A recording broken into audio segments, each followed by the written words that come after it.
got the Glock 42 380. Got a 65-yard target back there. Let's see if I can get this little 380 bullet that far. This thing is not very accurate, or at least I'm not very accurate with it. So let's try it.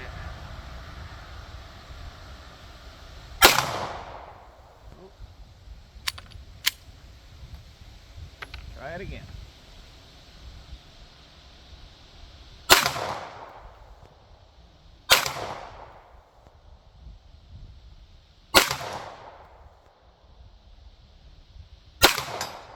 There we go. Not too bad.